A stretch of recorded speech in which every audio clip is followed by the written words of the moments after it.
Have you ever heard a secret so outrageous it could destroy an entire legacy? Picture a world of shimmering chandeliers, hushed corridors of power, and pristine penthouse suites stretching high above the bustling city.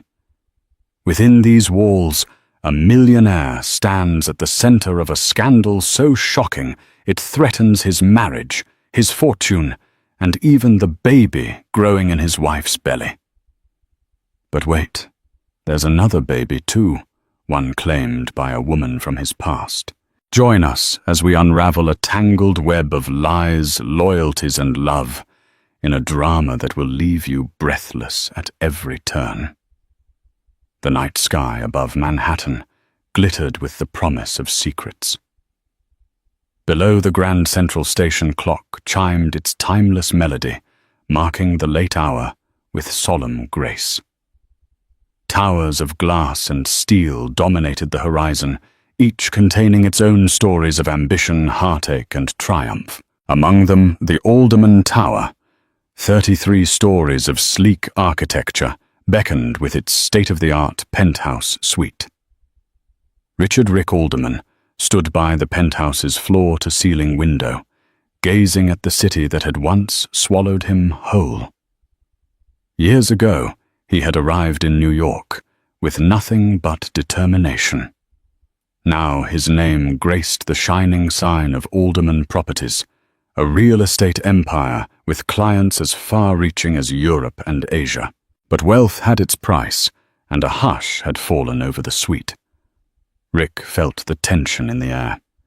He could even taste it, that metallic tang of trouble brewing just out of sight.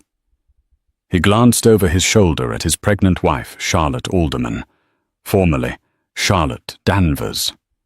A woman of graceful poise and unstoppable ambition in her own right. She was sitting on a chaise lounge, hands resting protectively over the gentle swell of her belly. "How are you feeling, Rick?" asked his voice, low with concern. It had been a difficult pregnancy so far, marked by fainting spells and near-constant nausea. Charlotte looked up, offering a small but grateful smile. "I'm fine. A little dizzy, but Dr. Mallory at the New York Presbyterian Hospital said it's normal with my current condition. The baby is healthy." "Good," Rick replied, nodding. "That's all that matters." They had always been honest with each other, but tonight there was something heavy lingering between them, an unspoken anxiety. Only a few hours before, Rick had received a cryptic text message from an unknown number. "We need to talk. It's about our child."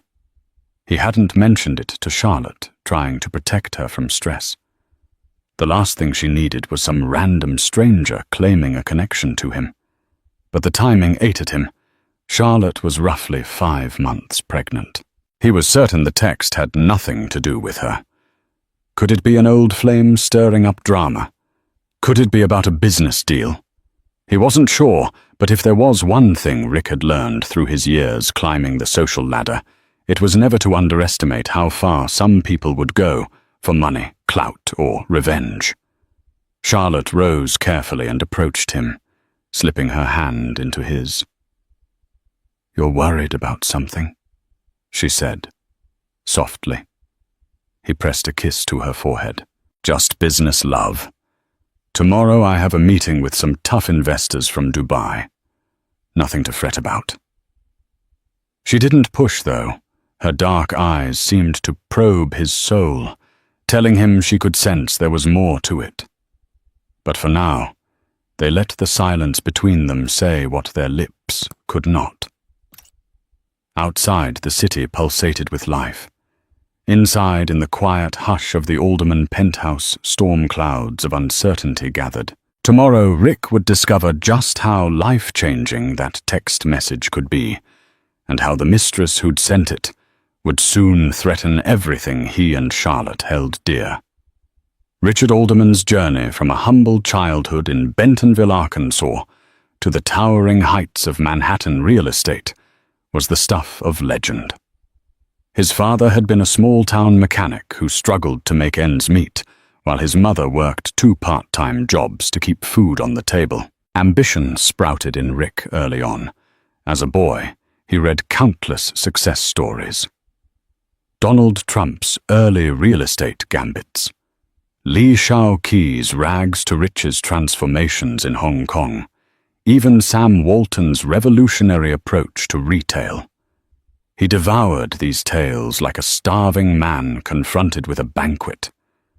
By the age of 20, Rick had scraped together enough money to buy a run-down duplex in a struggling Brooklyn neighborhood. He worked day and night renovating it by hand, painting walls, repairing leaky pipes, rewiring old electrical systems. When he sold it at a substantial profit, he caught the entrepreneurial bug for good. More properties followed. Some he flipped, others he rented out. Eventually he took on larger projects, forming alderman properties. His relentless drive, along with a knack for reading real estate trends, turned him into a millionaire almost overnight. He met Charlotte during a fundraising gala at the Metropolitan Museum of Art, hosted by the Rockefeller Foundation. She was the daughter of a respected British diplomat and a Colombian socialite who had settled in New York after her father's foreign service ended. Charlotte worked as an event coordinator for UNICEF at the time, bridging her dual passions for philanthropy and networking. Rick was instantly captivated by her grace, her confident posture, and a distinctive intellectual sparkle in her eyes.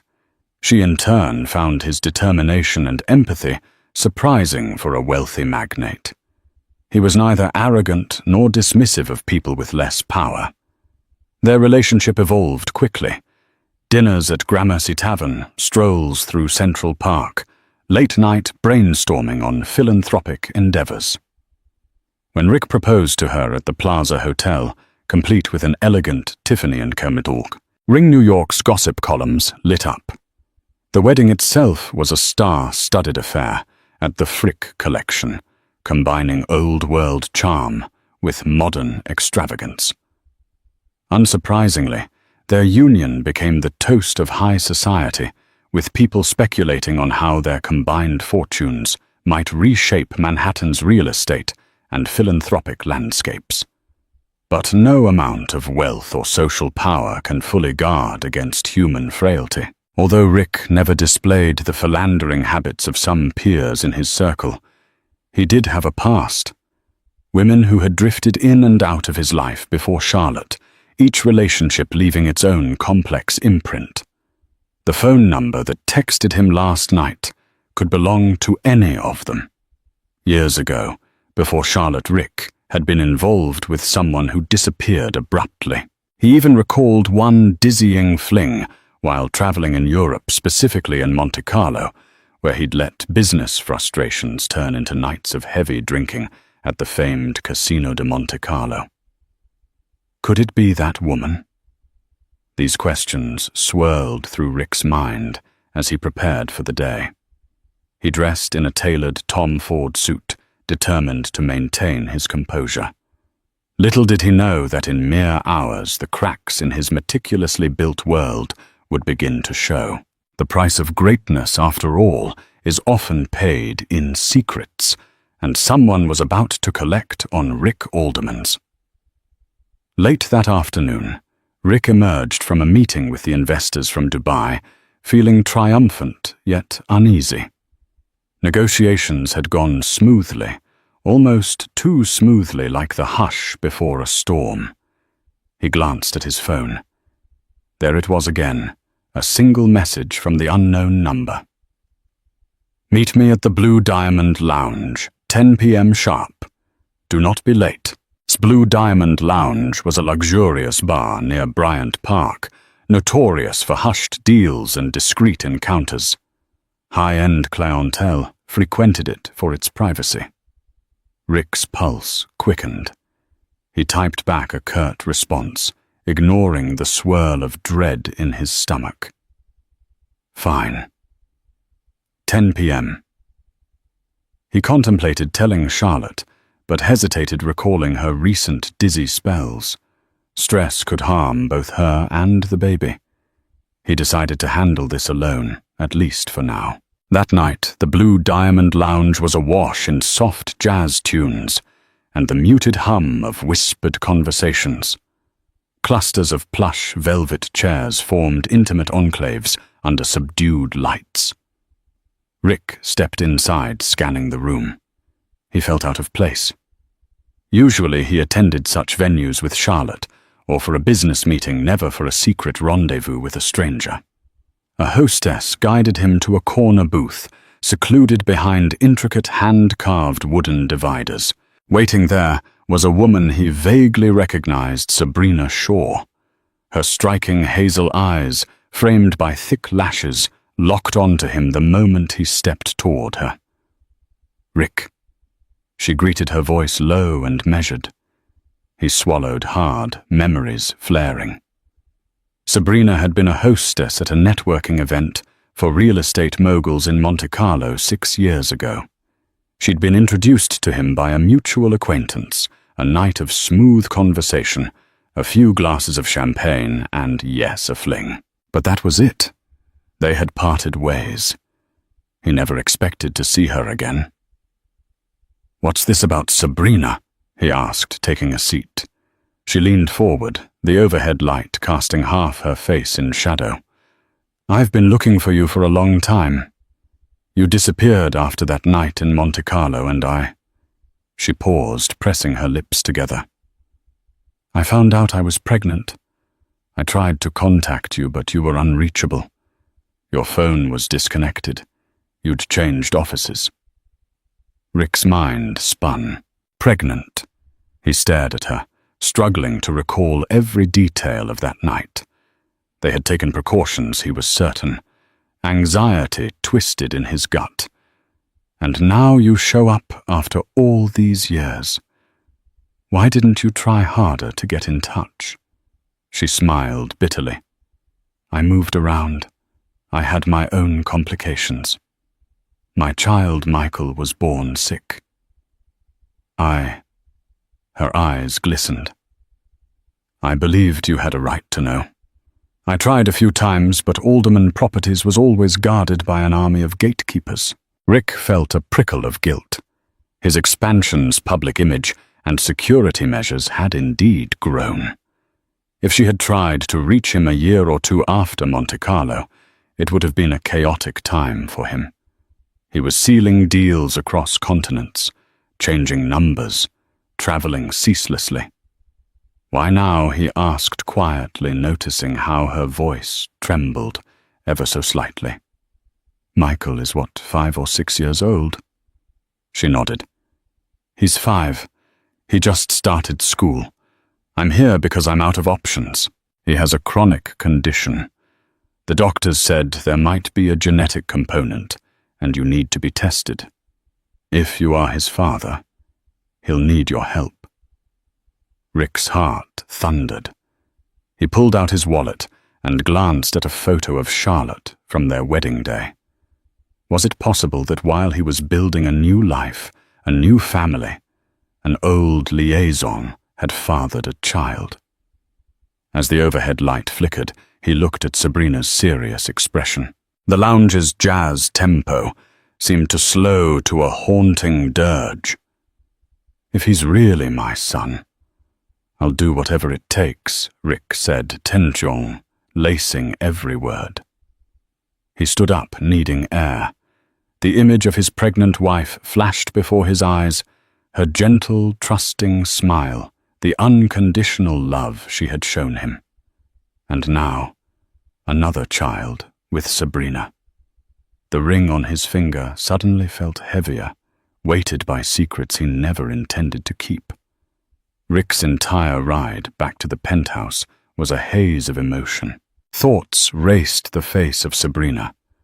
The possibility of a 5-year-old boy, who might be his son, and the knowledge that Charlotte was at home pregnant with what they believed to be his first child. He didn't say a word to the driver as the town car wove through late-night traffic. He had agreed to meet Sabrina again, this time at a hospital for a paternity test. Despite his swirling confusion, he knew one thing. If Michael was indeed his child, he could not turn his back on him. Stepping into the apartment, Rick found Charlotte asleep on the couch, a blanket draped over her. She stirred when she sensed him nearby. "Rick," she whispered, rubbing her eyes. "You're home late. Everything all right?" He forced a smile. "Just a business emergency. I'm sorry to wake you." She blinked, noticing the tension in his posture. "You look worried." "Investors threw me a curveball," he lied, gently helping her up. "Let's get you to bed." He cradled her in his arms, something he'd taken to doing each night since her pregnancy, made walking long corridors a chore. She nuzzled into his neck, yawning. "Sometimes I think you carry the whole world on your shoulders," she murmured. Her words cut deeply. He climbed the winding staircase to their bedroom, heart heavy with secrets. Soon she was tucked in, drifting back to sleep. Yet Rick lay awake for hours, staring at the ceiling, consumed by the knowledge that a storm was about to crash into their peaceful life. At dawn, he silently rose, tiptoeing away so as not to disturb Charlotte. He slipped into his private study, lined with mahogany shelves, holding countless books on architecture, business, strategy, and global finance. He paused at one shelf, running his fingers over the spines, remembering the hunger that once drove him to read about men who seemed unstoppable. His phone buzzed with a new message from Sabrina. "Please meet me at the St. James Medical Center at 3 p.m. tomorrow. Michael's pediatric specialist, Dr. Emerson, will be there." He sank into his leather chair. St. James Medical Center was a well-known facility in Midtown, especially for pediatric care. It was also known for absolute discretion. He typed back, "I'll be there." Little did he know the next day would bring more drama than a simple paternity test. Sabrina, for her part, wasn't one to operate in secrecy for long. Gossip had a way of spreading in certain circles, especially when it involved a millionaire of Rick's caliber. As he put his phone aside, a pang of guilt tore through him. Should he confide in Charlotte? She deserved honesty. She was, after all, his wife and carrying his child. But how could he possibly share that he might already have a 5-year-old son with another woman? The ring on his finger sparkled in the early morning light, a silent reminder of the vows he had made. Time was running out. He would have to make a decision soon. As the city stirred beneath the penthouse windows, Rick Alderman realized that for the first time in his charmed life, he was helpless against the avalanche of consequences heading his way. Charlotte woke to find Rick gone, which was becoming more frequent. She told herself it was business. He was, after all, leading a burgeoning empire. Yet a sliver of doubt nagged at her. Stress had lingered in the apartment for weeks, and she sensed it was not merely the usual corporate drama. Determined to help ease his burdens, she decided to surprise him at his office later that day. After all, pregnancy hadn't robbed her of her resourcefulness, only her capacity for caffeine, which she missed dearly. By mid-morning, she made her way to Alderman Properties headquarters. The front desk staff recognized her immediately. "Mrs. Alderman." "It's lovely to see you," said Vanessa, the receptionist. "Rick's in a meeting, but you're welcome to wait in his office." Charlotte smiled discreetly, noting how the entire staff seemed tense. She walked past glass-walled conference rooms, noticing hushed conversations that ended abruptly when she came into view. Her intuition prickled. Something was definitely off. In Rick's executive office, a corner suite with panoramic views of Manhattan, Charlotte settled into a plush armchair. She glanced around at the framed photographs, Rick shaking hands with foreign dignitaries receiving philanthropic awards, standing with her at their wedding. The memory of that day warmed her heart. She stroked her growing belly. Her baby gave a slight kick, almost as though reassuring her that she was not alone. Eventually, Rick entered, looking startled to see her. Charlotte. "This is a surprise," he exclaimed. He quickly recovered, giving her a kiss on the cheek. She searched his face. "You're running yourself ragged, honey. I wanted to see if I could lighten your day." He forced a grin. "Everything is fine. Just some last-minute negotiations I need to finalize. I'm sorry I haven't been around more." She placed a gentle hand on his. "I understand. But Rick, I can sense something's weighing on you." Rick hesitated, torn between the urge to confess and the instinct to shield her from unnecessary stress.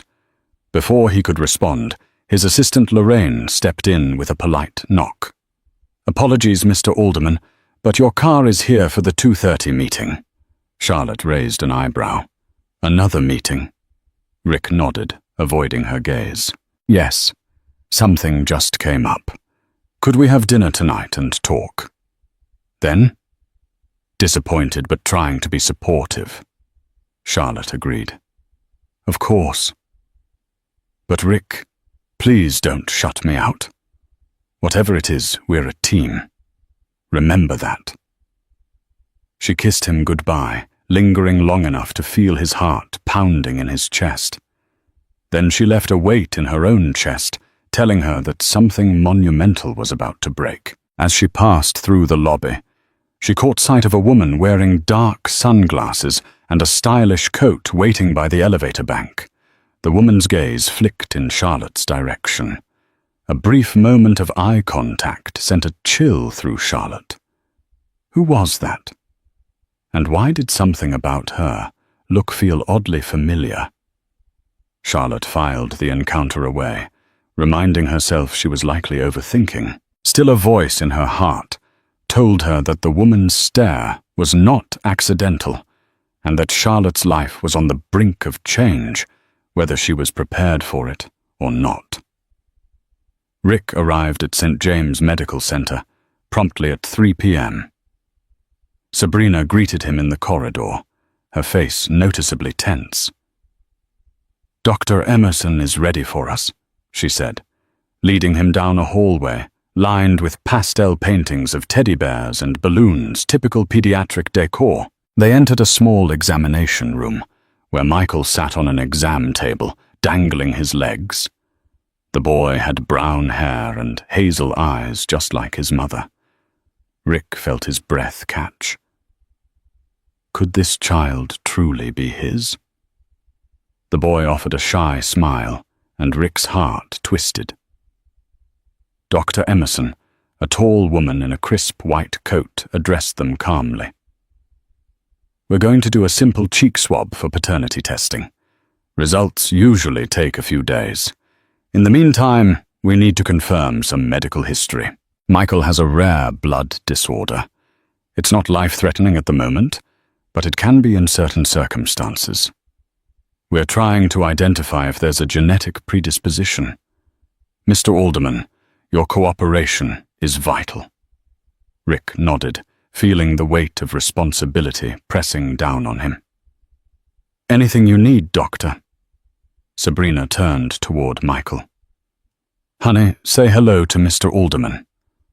Michael looked up wide-eyed. "Hi. Are you a doctor?" Rick swallowed the lump in his throat. "No, I'm a friend. I'm here to help." The test was completed in minutes, but it felt like hours to Rick. The entire time his thoughts drifted to Charlotte, to their unborn child. How would he ever explain this? Sabrina's gaze was relentless, full of expectation and fear. She wanted a lifeline for Michael, and Rick understood that. But what about Charlotte's feelings? Her trust. When the test concluded, Rick stepped out into the hallway with Sabrina. "I'll wait for the results. Until then, you have my number. Let me know if anything changes," he told her. She nodded, tears shimmering in her eyes. "I just want him to be safe. If you're his father, I hope you'll accept him. Rick's phone buzzed, snapping the fragile moment. He glanced at the screen. Charlotte. Reflexively, he rejected the call. Sabrina noted it, her expression flickering with something akin to pity. Rick, I didn't come here to ruin your life, she said quietly. But Michael is real. You need to be prepared for what's next. He ran a trembling hand through his hair. I know. Just give me time to sort this out. As Rick hurried away, he couldn't shake the sense that every step he took away from Sabrina and Michael was one step deeper into a moral quagmire. He had always prided himself on honesty and fairness in business. How ironic that in his personal life he was now teetering on the brink of lies and betrayal. Meanwhile, in another part of Manhattan, Charlotte was wrestling with her own suspicions. She had recognized the name Sabrina Shaw on a piece of paper inadvertently left on Rick's desk earlier that day. She didn't know who this woman was, but her instincts told her that Sabrina was no mere business contact. One question pulsed through her mind. Could her husband be living a double life? That evening, Charlotte waited patiently in the penthouse living room, the city lights flickering through the windows like distant signals. She had prepared a light dinner mostly for Rick, since her sense of taste had been temperamental during pregnancy. As midnight approached, the food lay untouched, and Rick still hadn't returned. She texted him multiple times, but there was no response. Worry turned to anger. Something was undeniably wrong. When she finally heard the elevator ding, she hurried to the door, heart pounding. Rick stumbled in looking weary and distraught. Before she could utter a word, he mumbled an excuse about urgent business matters. I've been trying to reach you for hours, Charlotte said, her voice trembling with concern and a hint of accusation. He avoided her gaze. I'm sorry the phone was on silent. She watched him warily. Rick, we need to talk. He sighed, shoulders slumping. I know. But not tonight, Charlotte. I'm exhausted. Can we please just... At that moment, his phone buzzed loudly in his pocket. They both froze. Charlotte raised an eyebrow as he fumbled to silence it. The screen flashed a name. Sabrina. Who is Sabrina? Charlotte asked, her eyes narrowing. It's complicated, he replied, tucking the phone away. Try me, she said, arms folded over her chest. He looked at her torn, between his sense of loyalty to her and the swirl of guilt gnawing at him. Finally, he offered a weak attempt at placation. She's an old acquaintance from Monte Carlo. She claims, she says, I may have fathered her child. Charlotte's mind reeled. Her hand instinctively went to her belly, as if protecting her own unborn child from the shock of his words. Are you serious, Rick? When how she stopped mid-sentence, feeling tears threaten. This is insane. Why would she show up now? She says the boy has a blood disorder. I took a paternity test today, Rick admitted. I'm sorry I didn't tell you sooner. I didn't know how. Her eyes filled with hurt. And you kept this from me, the person carrying your child. Don't you think I have the right to know everything that could affect our future? He reached for her hand, but she recoiled. Charlotte, please. I didn't want to worry you. We're about to have our first baby. She shook her head. That baby might not be your first, she murmured bitterly. Tears streamed down her cheeks, and she retreated to their bedroom, shutting the door. He stood in the living room, thunderstruck by how quickly the life he had cherished was unraveling. A single text from Sabrina came through. We need more help. Michael's in the hospital tonight. He had a fever. Can you come?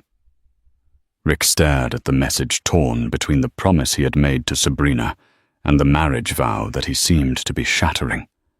In that moment, he knew the Mistress wasn't done making claims, and that Charlotte, pregnant, heartbroken, and alone in the next room, would never look at him the same again. When Charlotte locked herself in the bedroom, her emotions poured out in sobs she could no longer contain. She pressed her hands to her abdomen, desperate to sense the life within her, the one innocent ray of hope she clung to. Eventually, exhaustion overtook her, and she fell into a restless sleep, haunted by images of a faceless child calling out for Rick. She awoke the next morning with puffy eyes and an unsettled heart. Rick was already gone. No note, no message. Determined not to wallow in despair, she resolved to piece together the truth.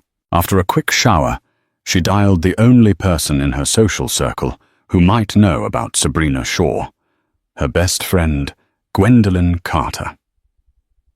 Gwendolyn was a PR specialist for the famed Carter and Matthews firm, which handled scandal containment for high-profile clients. If there was gossip swirling about Rick, Gwendolyn would have heard it. "Gwen, I need to talk," Charlotte said, voice quivering. They met at a small bistro in the Upper East Side. Charlotte spilled everything: Sabrina's sudden appearance, the child, the potential scandal. Gwendolyn's eyes widened. "My God, I haven't heard anything specifically about Sabrina Shaw, but there have been rumors for weeks that someone was about to drop a massive revelation on Rick. I assumed it was business. This changes things." Charlotte took a shaky sip of tea. "He never said anything until it all blew up in my face. I feel betrayed." Gwendolyn reached across the table, squeezing Charlotte's hand. "He probably felt trapped. But that doesn't excuse keeping you in the dark. You're his wife carrying his baby. You have a right to know." "I need to know who this Sabrina Shaw really is," Charlotte said, voice turning resolute. "Can you leverage your contacts to find out everything? Family background, any prior scandals, exes, financial troubles, whatever might explain why she's targeting Rick now." Gwendolyn nodded. "Consider it done. I'll discreetly check into her. Meanwhile, Charlotte, take care of yourself. Stress isn't good for you or the baby." Later that afternoon, Charlotte returned to the penthouse, stepping into an uncomfortable quiet. She noticed Rick's laptop open on the kitchen counter, a news alert flashing. Her heart sank. A tabloid website had just published a story. Real estate tycoon Richard Alderman, accused of secret love child.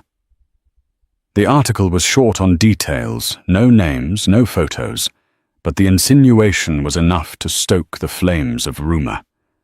She felt nauseated fury and humiliation surging within her. This was exactly what she'd feared: a public circus. Desperate for calm, she closed the laptop, heading to the nursery they'd started preparing. The walls were painted a soft lavender, a gender-neutral choice that Charlotte had come to love. She ran her fingers over the crib, imagining the nights she and Rick would spend here, soothing their newborn. Now the picture felt incomplete. Would Rick be the devoted father she'd always envisioned, or would his attention be divided, his affection forcibly shared with a child from another woman? She placed a hand on her belly, tears welling up again. "I'll protect you," she whispered to her unborn baby. "No matter what happens, I won't let anyone hurt us." But even as she spoke the words, a chill of uncertainty spread through her. The Mistress had made her claim, and the ring she wore on her finger, once a symbol of enduring love, felt like a fragile promise on the verge of shattering. Days stretched into an agonizing wait for the paternity test results. During this time, Rick had effectively split his world in two. By day, he reassured Charlotte that they would face any outcome together, insisting he loved only her. By night, he found himself drawn to Michael's hospital bedside, watching the boy battle fevers and infections tied to his blood disorder. Sabrina stayed close, often brushing Rick's arm, as a silent gesture of her gratitude and her hope. Despite the complicated emotions swirling between them, Rick couldn't deny the uncanny resemblance Michael bore to him. The same determined set of the jaw, the same restless energy in his eyes. Charlotte felt his absence like a knife in her heart, though she tried to remain strong.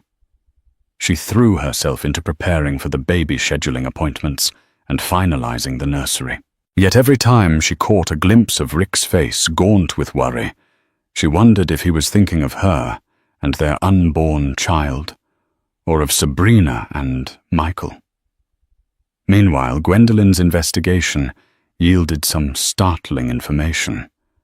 I found out that Sabrina Shaw was linked to a few other high-profile men over the years, Gwen reported. There's speculation she's done this before, claiming paternity for leverage or financial gain. In one case, the rumor was quickly squashed by hush money. Nothing proven, of course. Charlotte's heart seized with equal parts hope and dread. If Sabrina was a grifter, it might absolve Rick. But what if Michael truly was his son? As public curiosity mounted, paparazzi began lurking around Alderman Tower and the penthouse. Charlotte's phone buzzed incessantly with calls from unknown reporters seeking a statement.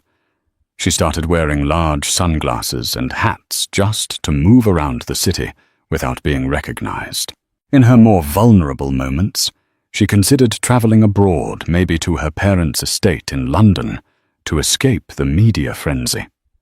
But leaving would mean acknowledging defeat, and she wasn't ready to give up on her marriage just yet.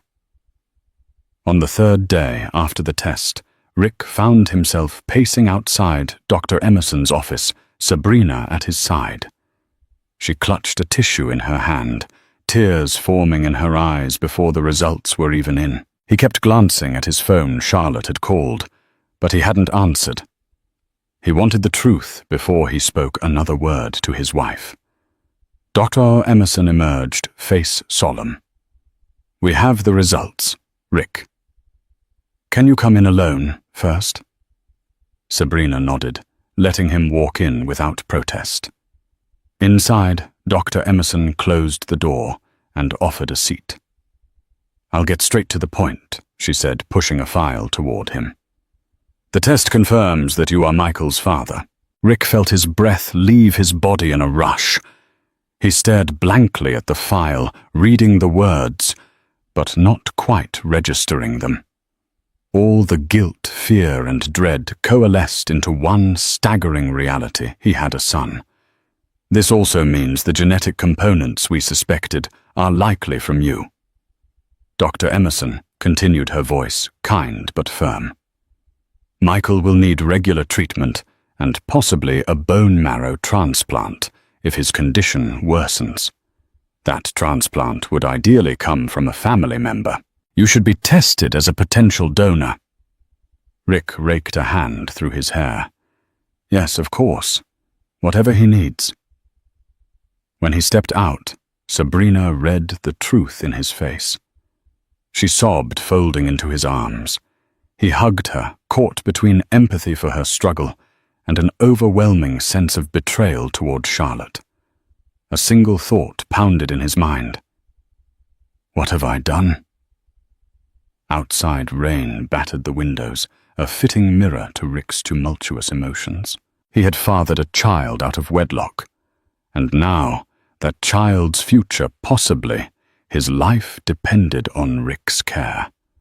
And Charlotte, his pregnant wife, she would soon discover this, too.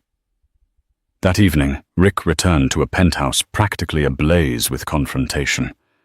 Charlotte was waiting. Her eyes red from crying, phone clutched in her hand. It was clear she had already seen the official test results. Sabrina had not bothered to keep the information under wraps, and the tabloids picked it up within hours. "You're the father," Charlotte stated, in a voice so calm it chilled him. "It's confirmed." Rick removed his coat, hesitating. Yes." She swallowed her composure, teetering. "So that boy is your son. A living child. And I'm here pregnant discovering this like everyone else through the media, Charlotte." "Please," Rick began, his voice cracking. "I didn't know. I swear to you it was a one-time thing, years before we met." She slammed her hand on the kitchen counter. "But you never suspected. You never considered the possibility that one of your flings could haunt us. This woman has a history.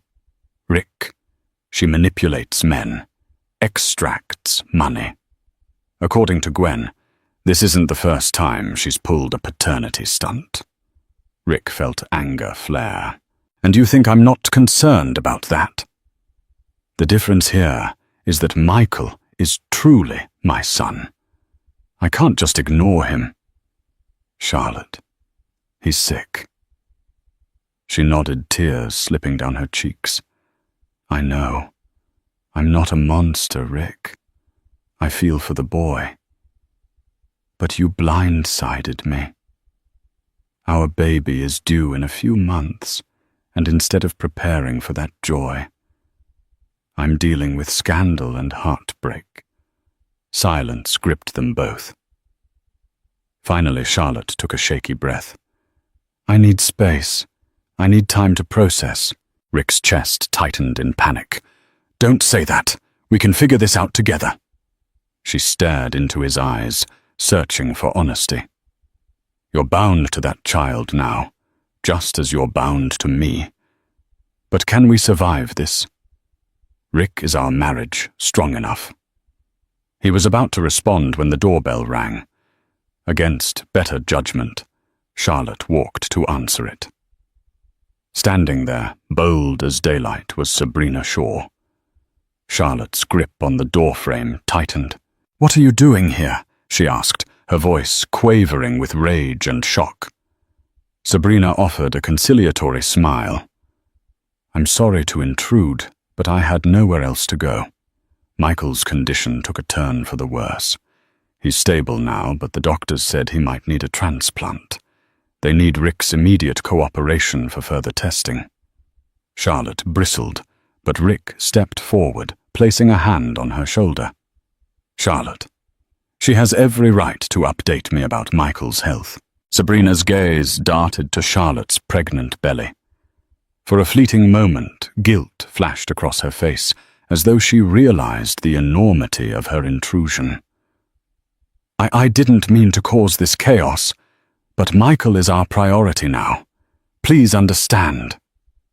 Charlotte's chest rose and fell in tight, rapid breaths. She knew Sabrina was right about Michael, but the sight of this woman, the unintentional wedge she'd driven into Charlotte's marriage, was too painful to tolerate. Sabrina turned her eyes back to Rick. "Will you come with me to the hospital? They're running tests." The question hung in the air as Charlotte, pregnant with Rick's child, watched him agonize over the fate of the child he already had. In that moment, everything hung by a thread so thin and frayed that the slightest tug would break it. Rick made a split-second decision. He couldn't abandon Michael, not now. Without a word, he grabbed his coat and keys. Charlotte watched him go, feeling as though her heart had been ripped in two. He paused at the door, turning to her. "I love you," he said, voice trembling. "Don't ever doubt that. I'll be back." The elevator door closed behind him, and Sabrina leaving Charlotte alone in the cavernous penthouse. She sank onto the couch, hand pressed over her mouth to stifle a scream. Within an hour, Gwendolyn arrived. She found Charlotte lost in an emotional storm, curled up on the couch. The moment Charlotte saw her friend, the floodgates opened. Gwendolyn embraced her, rubbing her back soothingly. "We'll get through this," Gwendolen whispered. "You're not alone." Charlotte wiped her tears, sniffing. I can't believe my life has turned into this. I was so happy, Gwen. I still love him, but this is too much." Gwendolen looked thoughtful. "I have an idea. Sabrina's financial records, from what I can glean, are suspicious. She's not as destitute as she claims. She's been funneling money through different accounts, courtesy of another older man she was involved with. Maybe there's more at play here." Charlotte's eyes narrowed. "You think she has an ulterior motive beyond Michael's illness?" Gwendolen shrugged. "I don't know, but it won't hurt to dig deeper. We might be dealing with a situation where Sabrina is leveraging her son's condition for personal gain. Let me reach out to some contacts and see if we can confirm." Meanwhile, at the hospital, Rick sat outside Michael's room. Exhaustion etched into every line of his face. Sabrina paced the hallway, anxiously stealing glances at him. He pulled out his phone to text Charlotte. "I'm sorry. Taking tests for bone marrow compatibility. We'll call soon." Seconds later, a reply buzzed in. "Take care of Michael." "I understand."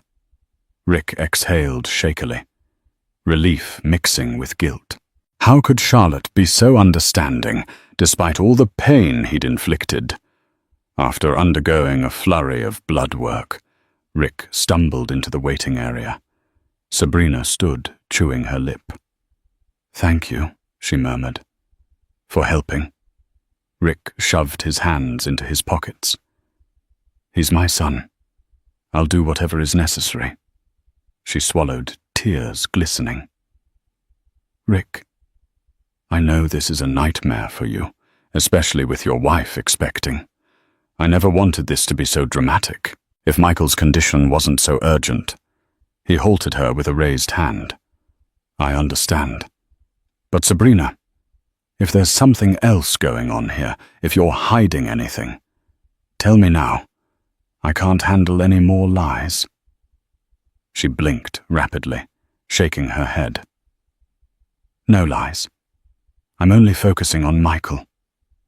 But a shadow of unease crossed her face, fleeting yet unmistakable. The doctors emerged, stating they'd have the compatibility results in a few days. Rick felt as though the entire world was on pause, waiting to see if his bone marrow could save his son. A father's duty, a mother's desperation, and a wife's heartbreak, all coalesced into one unstoppable force, fate. As dawn approached, Rick left the hospital, mind reeling with the knowledge that Sabrina might not be telling the whole truth. He needed an ally, someone who could dig into her past without alarming Charlotte further. Pulling out his phone, he dialed Gwendolen's number. Unlikely as it was, his wife's best friend was the only person he trusted to uncover the secrets that threatened to tear his life apart. A tense week crawled by. Rick's tests returned he was a viable donor for Michael. The transplant was scheduled. Throughout those agonizing days, Charlotte wrestled with conflicting emotions. Pity for an innocent boy's suffering and resentment that the boy's mother had shattered her marriage. Yet she found herself praying for Michael's recovery, determined not to let bitterness consume her. During that time, Gwendolen's investigation uncovered a twist. Sabrina had never named the older man funding her lifestyle, but a source revealed he was none other than Claude Renault, a French businessman involved in questionable enterprises, including alleged blackmail schemes. Sabrina's association with Renault suggested there could be more behind her sudden approach to Rick than pure maternal concern. Armed with this information, Charlotte confronted Sabrina at the hospital. She found her in the hallway outside Michael's room. "We need to talk," Charlotte said, voice trembling. Sabrina looked momentarily flustered. "Charlotte, Michael's about to have surgery." Charlotte's voice softened. "I'm not here to argue about that. I want him to get the best care. But I know about Claude Renault. I know you're not just some mother in desperate need. You have resources." Sabrina's eyes widened. "That's not important," Charlotte cut in. "What matters is whether you plan to use Michael to keep Rick under your control, or if you truly want our help. Because if you intend to blackmail my husband, be warned, I won't let you."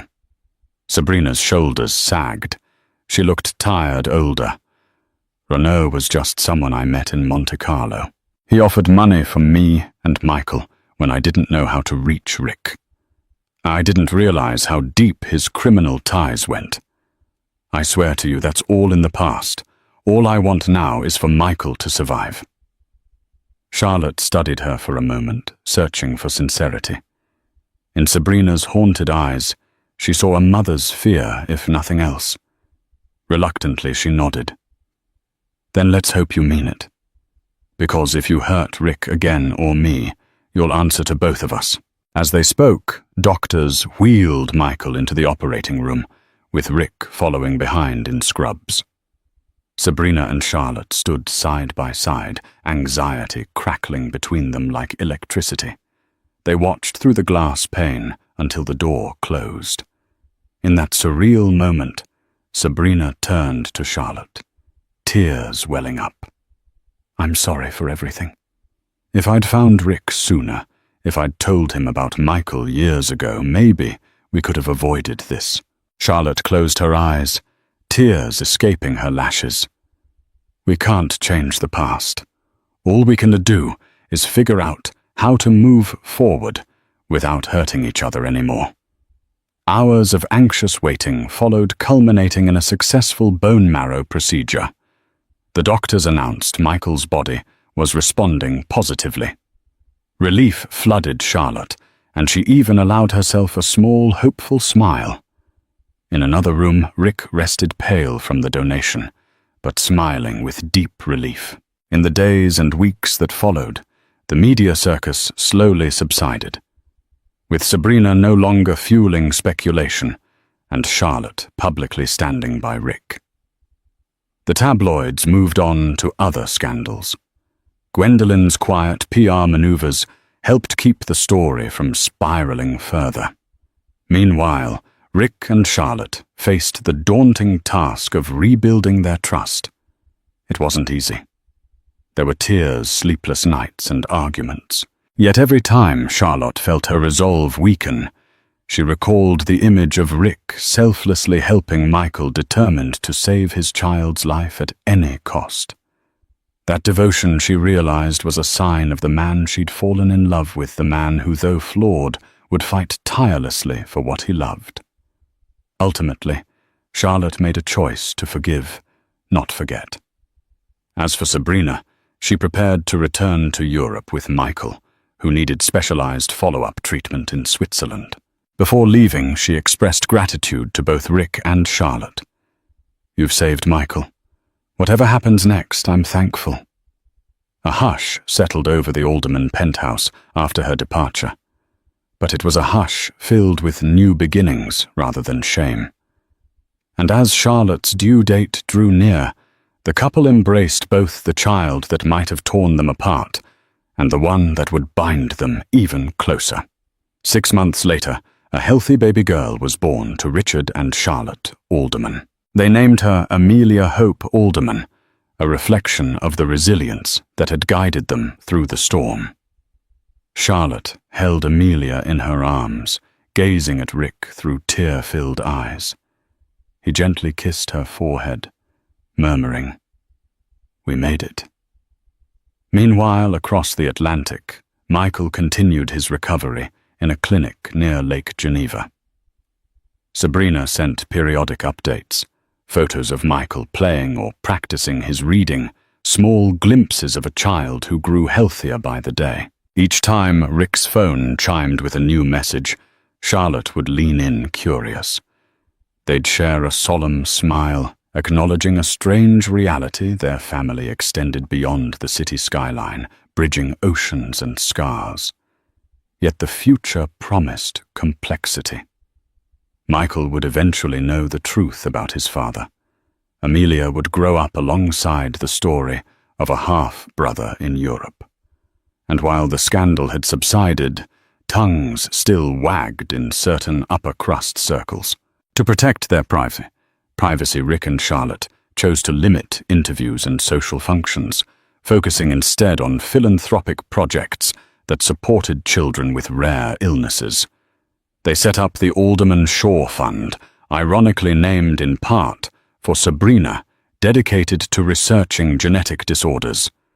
Even Gwendolyn pitched in, using her PR expertise to turn a tabloid scandal into a beacon of positive change.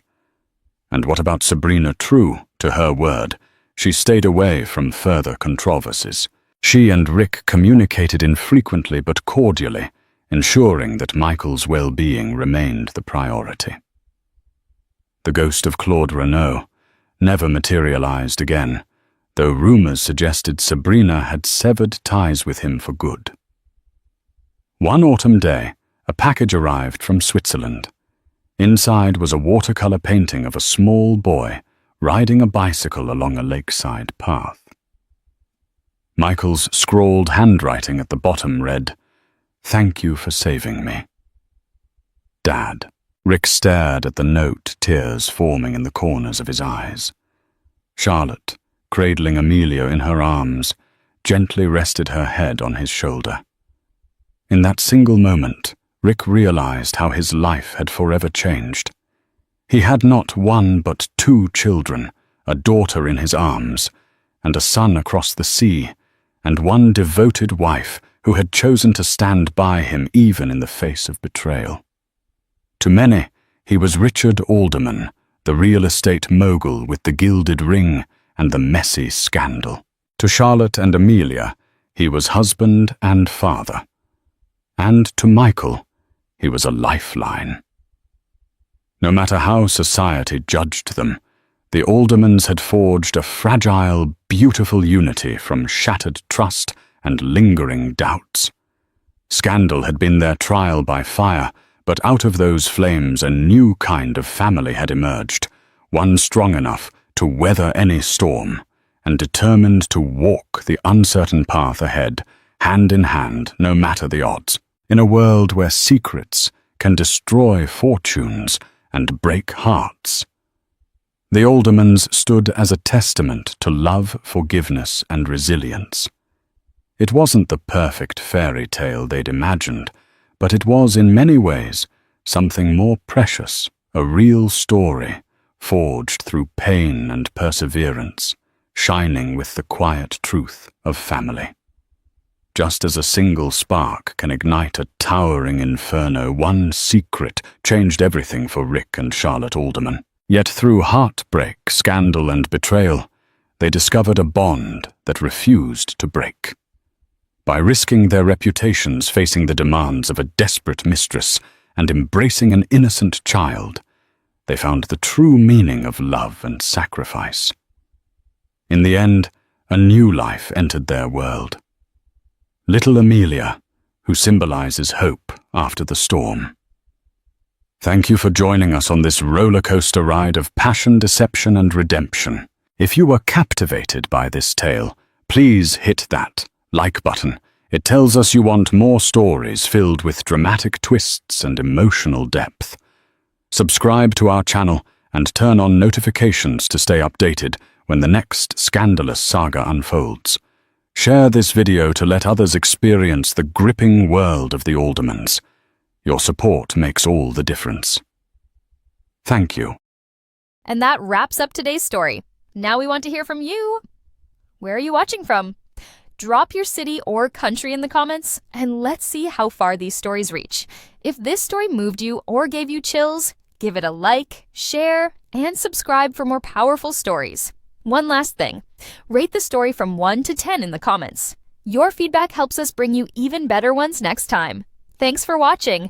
We appreciate you being part of this storytelling journey.